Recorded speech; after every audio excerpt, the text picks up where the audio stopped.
Yeah, I saw that, man. You know, the irony of that is he said he's tired of people saying he's lonely and emotional, but he said it in such an emotional way.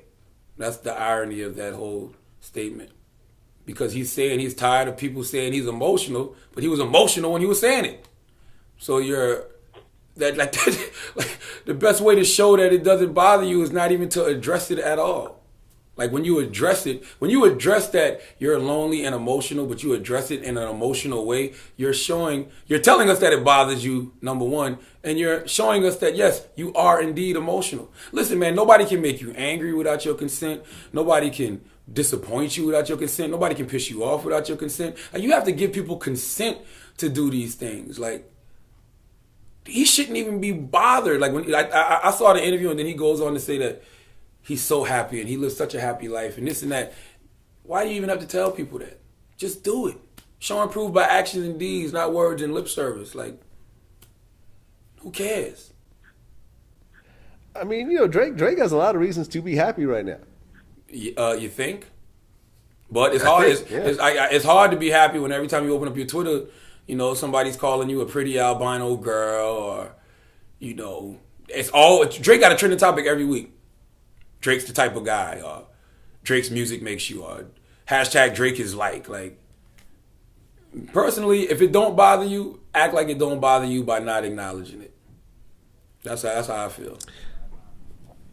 Yeah, like for example, like Lil Wayne and like Birdman, people talk shit about them all the time. Like, the kissing and everything. And they never really even address it. Never even addressed it. And then when Birdman did address it, he was like, yeah, I kissed my man. I kissed him. That's my son. Whatever. Or even somebody like Jay-Z. People used to diss Jay-Z for years. He would never reply. And then when he did reply, he'd destroy you. He didn't get on the radio and, oh my God, who's going to work with Kendrick now? Who's going to work with Kendrick after he alienated everybody like that? Who's listening to Control now? Like, yo, Drake, stop whining, man. Shut the fuck up.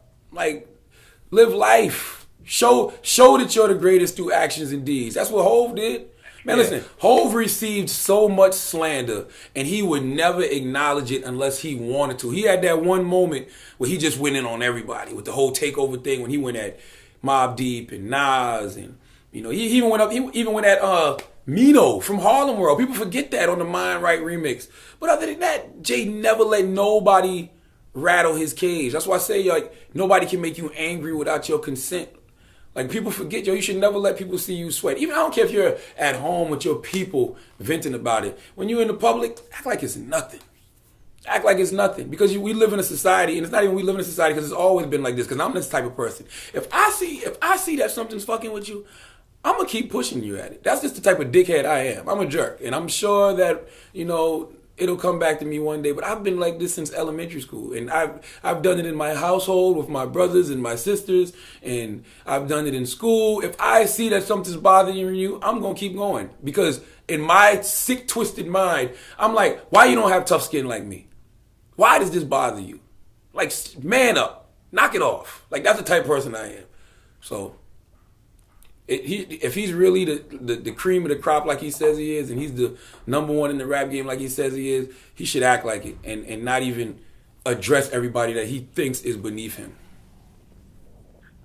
Well, this kind of brings me into my next point of, there was that whole thing that happened between Drake and Future, where I guess like Future in an interview said that he didn't like Drake's album. Yeah. And then next thing you know, Future's being kicked off the tour. Yeah. And more sensitivity. Sued for $1.5 million, and now he's back on the tour again. First thing I heard when I heard about that, I said, Drake, pull your Toronto Raptors jersey dress down, B. Like, stop being so sensitive, man. Knock it off. So what? He had an opinion about your album. He didn't say your album was whack. He said, yo, you had an album full of hits, but he feels like his music grabs you more. Well, damn, ain't this about competition? So you think the people on tour with you aren't supposed to be in competition with you? For some reason, Drake acts like there's not supposed to be any competition in this rap game. Like, he wants to be the best, so why can't other people feel like they're the best? You think other people are supposed to hear your album and just bow down to you? Like, yeah, Drake's the man. I'm going to go on tour and just, I'm gonna let him sun me the whole tour. Like, no, it's still competition at the end of the day. So you know what you do? Future goes up there, and he does his set. He rocks. Miguel goes up there, he does his set, he rocks. You know what you do, Drake? You go up there and show why you the headliner. You go up there and show people why they are on tour with you. That's all you gotta do. Show and prove by actions and deeds. Stop being a freaking sensitive ass girl. And I don't even want to say girl, because I know some girls that ain't that sensitive. Just stop being a sensitive person, period. I don't even want to insult girls like that. Because I always say it's 3 sexual orientations out here. It's gay, straight, and Drake. And Drake is just a whole different type of breed. It don't got nothing to do with nothing other than he's just a different type of breed, man. Stop being so sensitive, dog. Wait, so there's gay, straight, and Drake. Yes. This is what you said. Yes. So how would you do and what is the definition of Drake? Drake is the definition of Drake. Being upset over things that you shouldn't be upset about. Look how he responded to the Kendrick Control verse. You know, even if he'd have did some bars, some nice subliminal bars at Kendrick, cool. Keep it rap. Don't get on the radio and say, who's going to work with him now? I'm not interested in working with him now. Who's going to work with him now that he's alienated everybody? I mean, and then I saw him at the MTV Awards, and, you know, when I saw him, it was all love. Kendrick said in the record it was all love. He clearly says in the verse, I got love for all you. So it was never meant to be taken in malice or never meant to be taken in a confrontational way. It's just competition. It's like, yo, I want to be the best. Michael Jordan, Charles Barkley, Patrick Ewing, all these guys hung out. But when they was on the court, they was trying to take each other's head off. That's how it should be. This is a competition. What's the problem? I don't see the problem at all. Look how he responded to Future. You're mad because Future said you got an album full of hits, but they don't grab you like his music does. Drake, I'm sure you think your music is better than Future's. Future, I'm sure he thinks his music is better than Drake. That's the way it's supposed to be.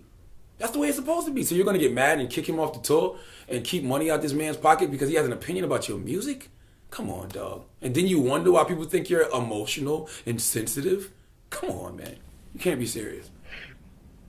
I mean, and that's kind of a, you know, kicking someone off tour is kind of a big deal because, you know, they have turned down, you know, solo concerts because they're committed to a tour. So suddenly there's a big gap in their earning when that happens. You're playing with somebody's livelihood, keeping money out their pocket, keeping their children from eating because he has an opinion about your music.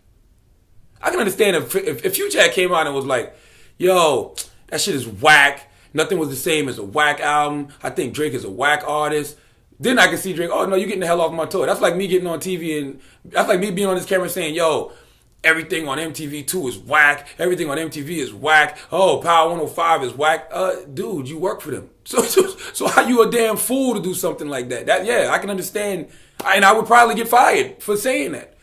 So I can understand if Future did something like that. But just to give an opinion on an album, nah. And it wasn't even a negative opinion. It was just, he specifically said Drake made an album full of hits, but don't none of them grab you the way my music does. I mean, if I was Drake, I would have been like, I'd have saw Future, address those comments, and messed with him every night and say, okay, now watch you get the better reaction. My worst song, my least hit, gets more of a reaction than the biggest song you could perform tonight, Future. That's the kind of shit I'd be talking if I was Drake. And I'd be showing him every night why my music grabs people. And I'd be using that comment against Future on stage every night. It'd be just a running competition every night. That's how that would motivate me. But, you know, I'm not a Drake type of guy. There's and then Kendrick, even though Kendrick hasn't said who it's about, and, you know, I interviewed Schoolboy Q recently, and Schoolboy Q said that he doesn't know whether Drake was talking about.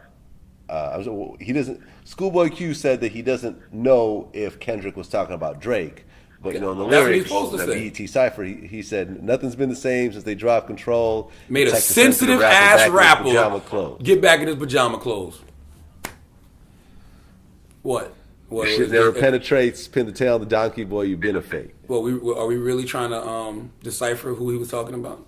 Drake's album is called Nothing Was the Same. He's a sensitive-ass rapper, and he probably wears pajamas. I would say onesies. So what is the problem? I'm pretty sure Drake wears pajamas with the footies on.